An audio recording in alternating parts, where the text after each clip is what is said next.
Hello students, welcome.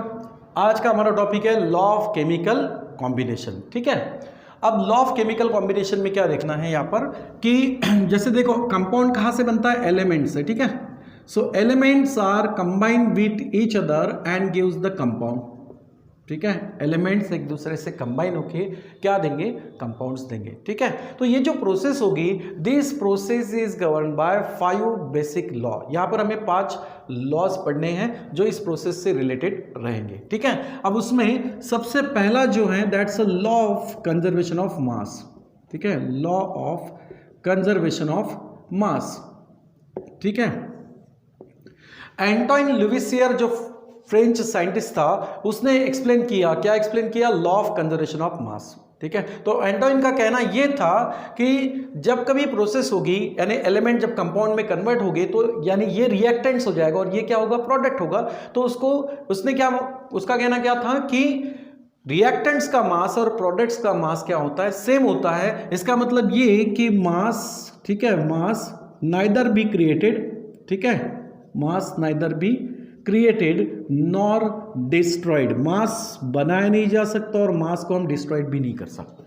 इसका मतलब जब भी प्रोसेस होगी तो रिएक्टेंट का मास और प्रोडक्ट्स का मास क्या होगा, सेम होगा। ठीक है, तो एंटोइन लुविसियर ने बहुत सारे एक्सपेरिमेंट परफॉर्म किए। ठीक है, और वो एक्सपेरिमेंट क्या थे, दैट्स अ कंबुशन। उसने combustion experiment, that scientist Antoine Lavoisier perform the many experiment on combustions. ठीक है, उसने क्या किया, बहुत सारे एक्सपेरिमेंट परफॉर्म किए। ठीक है, मेनी एक्सपेरिमेंट्स परफॉर्म, ठीक है, परफॉर्म बाय एंटोइन लुविसियर। ठीक है, इसने क्या किया कि बहुत सारे एक्सपेरिमेंट परफॉर्म किए, और किस पर परफॉर्म किए, एक्चुअली ऑन कंबुशन। ठीक है, ऑन कंबुशन। कंबुशन का मतलब होगा burning. So many experiment performed by that Antoine Lavoisier, ठीक है, on combustion, and he observed that the mass of reactant is always equals to the mass of product. ठीक है, रिएक्टेंट और प्रोडक्ट्स का मास क्या होता है, सेम होता है। जैसे कि फर्स्ट एक्सपेरिमेंट की बात करते हैं, तो उसने एक्सपेरिमेंट क्या परफॉर्म किया कि फॉस्फोरस लिया, ठीक है, फॉस्फोरस और साथ में मर्क्यूरी। ठीक है, phosphorus and mercury, and these are burn in presence of air. ठीक है, उसने क्या किया, फॉस्फोरस और मर्क्यूरी दोनों को बर्न किया इन प्रेजेंस ऑफ एयर। तो ऑब्जर्व क्या हुआ कि वहां पर इंक्रीज इन वेट, ठीक है, increase in weight of both reactant. इन दोनों रिएक्टेंट्स के वेट में क्या हुआ, इंक्रीज होते हुए दिखाई दिया। So when phosphorus and mercury burn in presence of air, its weight increases, increase in weight of both. ठीक है, उसी तरह नेक्स्ट एक्सपेरिमेंट परफॉर्म किया, वो ये था कि मान लो कि उसने क्या किया, एक कंटेनर में, ग्लासवेयर में क्या किया, यहाँ पर फॉस्फोरस और सैंड का मिक्सचर लिया। ठीक है, ये सैंड और इसमें फॉस्फोरस का मिक्सचर लिया। ठीक है, इट इज फॉस्फोरस। इसको फिर एक कॉर्क से टाइट कर दिया, क्लोज कर दिया। ठीक है, और क्लोज करने के बाद इसको हीट किया गया। हीट करने के बाद ये दिखाई दिया कि फॉस्फोरस जो है ये क्या हो रहा है, वेपराइज हो रहा है, या फॉस्फोरस का यहां पर हो रहा है फॉस्फोरस पेंटॉक्साइड, इसका फॉर्मेशन हो रहा है। ठीक है, तो सबसे पहले क्या हुआ कि फॉस्फोरस और सैंड को एक ग्लासवेयर में क्लोज करके उसको कॉर्क से क्लोज कर दिया और उसका वेट उसने मेजर किया। After then on heating this phosphorus converted into the phosphorus pentoxide, and then after cooling he that Antoine again measure the weight। उसने क्या किया, फिर से इसका वेट मेजर किया, हीटिंग किया, फॉस्फोरस का पेंटॉक्साइड बना, हीटिंग होने के बाद उसको कूल किया, कूल करने के बाद उसको फिर से वेट किया। उसको यह दिखाई दिया कि यहां पर फॉस्फोरस का जो वेट बढ़ता है क्योंकि वो बर्न हो रहा है। ठीक है, तो फॉस्फोरस का यहां पर जो वेट बढ़ेगा, वो वेट एक्चुअली एयर ने लॉस किया हुआ वेट इतना रहेगा। So from this many experiment the Antoine Lavoisier concluded that the mass gain by phosphorus, ठीक है, mass gain by phosphorus, phosphorus जो यहां पर मास गेन कर रहा है, ठीक है, that equals to the mass loss by air. ठीक है, एयर का जितना मास यहां पर लॉस होगा उतना ही मास यहां पर फॉस्फोरस का क्या होगा, गेन होगा। ठीक है, तो इसका मतलब ये कि रिएक्टेंट, मास ऑफ रिएक्टेंट, ठीक है, मास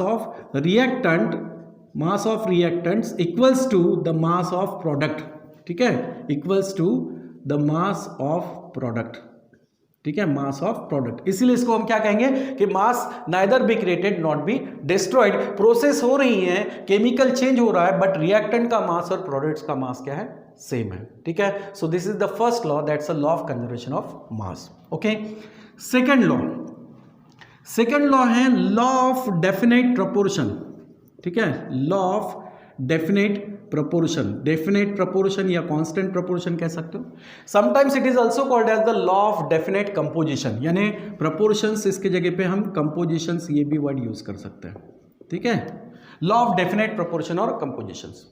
अब ये लॉ ऑफ डेफिनेट प्रोपोर्शन किसने बताया? This first of all this law is explained by the French chemist that's Joseph Frost, ठीक है, जोसेफ फ्रॉस्ट। इसने फर्स्ट टाइम एक्सप्लेन किया, क्या एक्सप्लेन किया? लॉ ऑफ डेफिनेट प्रोपोर्शन या कंपोजिशन, ठीक है। अब इसमें कहना क्या था कि जब कभी कंपाउंड्स बनेगा, ठीक है, वो कंपाउंड्स कोई भी कंपाउंड्स हो, वो कंपाउंड अगर बनता है तो दो मेथड से उसको, मतलब वो कंपाउंड दो टाइप्स में आपको एग्जिस्ट दिखेगा। जैसे कि हो सकता है कि वो कंपाउंड्स नेचुरल सोर्स से मिला हो, ठीक है, या फिर हो सकता है कि उसको हमने प्रिपेयर्ड किया है, that's a synthetic method. So if any compound is obtained from natural source और बाय सिंथेटिक मेथड, इन दोनों में क्या दिखाई दिया कि ये जो कंपाउंड बन रहा है ये कहां से बनेगा? Definitely compounds is obtained from the constituent element. तो यहां पर जोसेफ फ्रॉस्ट को क्या दिखाई दिया कि अगर कोई कंपाउंड्स नेचुरल सोर्स से मिल रहा है या उसको सिंथेटिकली आप बना रहे हैं, हम लैब में बना रहे हैं, तो उस कंपाउंड्स में जो एलिमेंट्स होंगे, कंस्टिट्यूएंट एलिमेंट होंगे, उनका कंपोजिशंस क्या होता है? सेम होता है, ठीक है। फिर वो नेचुरल सोर्स से मिला हो या सिंथेटिक प्रोसेस में बनाया गया हो, सिंथेटिक मेथड से उसको बनाया गया हो, ठीक है, इन दोनों केस में कंपोजिशन ऑफ एलिमेंट जो होगा, ठीक है, composition of element in that compounds are same. इन दोनों केस में एलिमेंट्स का जो कंपोजिशन होगा वो क्या होगा? सेम होगा, ठीक है। तो जैसे एक्सपेरिमेंट के तौर पर जोसेफ फ्रॉस्ट ने क्या किया, एक सैंपल लिया, किसका? कैल्शियम का, कॉपर कार्बोनेट का, या क्यूप्रिक कार्बोनेट बोल सकते हो। अब क्यूप्रिक कार्बोनेट को ये सैंपल उसने लिया, लेकिन दो सैंपल्स लिए, ठीक है, that 2 samples of cupric carbonate, ठीक है। तो क्यूप्रिक कार्बोनेट का एक सैंपल कहां से मिला? नेचुरल सोर्स, ठीक है, एक इसका सैंपल लिया नेचुरल सोर्स से, नेचुरल सोर्स।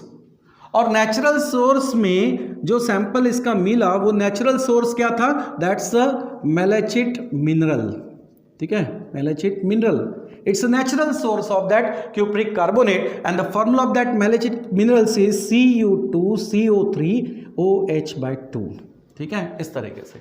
तो ये हुआ मैलेचिट मिनरल्स। इसी मिनरल से क्या पाया गया? क्यूप्रिक कार्बोनेट या कॉपर कार्बोनेट बोल सकते हो, ठीक है। दूसरा जो है वो दूसरा कैसे है? सिंथेटिक, यानी इसको बनाया गया लैब में, ठीक है, सिंथेटिक मेथड से।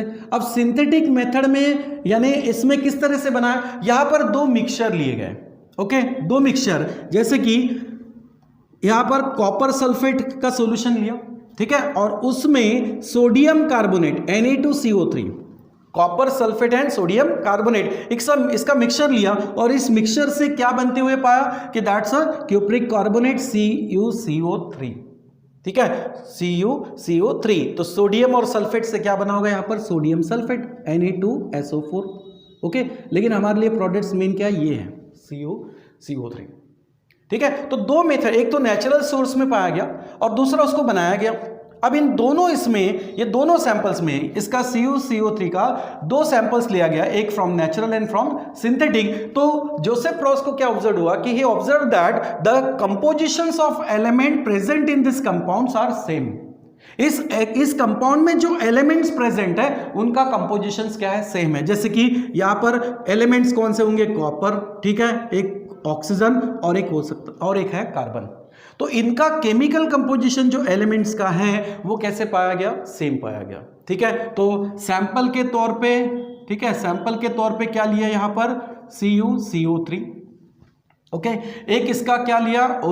मतलब नेचुरल सोर्स, ठीक है, एक इसको कहां से लिया गया? नेचुरल सोर्स से, दैट्स अ मैलेचिट मिनरल से, ठीक है। और दूसरा जो था वो सिंथेटिक प्रोसेस से बनाया गया, मतलब उसको लैब में बनाया गया, ठीक है। अब इन दोनों प्रोसेस में अगर हम इसके एलिमेंट्स का कंपोजिशंस देखेंगे, ठीक है, यानी परसेंटेज देखेंगे। सो सबसे पहले परसेंटेज ऑफ यहाँ पर कॉपर, उसी तरह मिलेगा percentage of oxygen and percentage of the carbon. ठीक है, यहाँ पर परसेंटेज, तो यहाँ पर परसेंटेज क्या दिखा गया कि it is observe that the 51.35% of copper present. ठीक है, 51.35% of copper present in this compound. Okay, then 38.91% of oxygen is present and the 9.74% of carbon is present. So this composition of copper, oxygen and carbon, ठीक है, copper, oxygen and carbon present in this compound in natural source, similar compositions also observed in the synthetic one. ठीक है, तो यहां पर भी इसका percentage कितना मिला, 51.35, 38.91 एंड 9.74। ओके, इसका मतलब नेचुरल और सिंथेटिक सोर्स, नेचुरल सोर्स और सिंथेटिक मेथड से बनाए हुए कंपाउंड्स में उसके कंस्टिट्यूएंट एलिमेंट्स का कंपोजिशंस क्या पाया गया, same. So this is called law of definite proportion और sometimes it is called as law of definite compositions. ठीक है, सो इसमें कहा गया है कि the compounds is obtained from natural source और synthetic one, the compositions of the element, constituent element of that compounds are same. ठीक है, समझ में आया। तो ये दो लॉ हैं, एक है लॉ ऑफ कंजर्वेशन ऑफ मास और सेकंड है लॉ ऑफ डेफिनेट प्रोपोर्शन। ठीक है, वैसे तो 5 लॉ हैं, आज हमने 2 लॉ देखे हैं यहाँ पर। ठीक है, नेक्स्ट लॉज हम नेक्स्ट क्लास में देखेंगे। ठीक है, चलो, थैंक यू।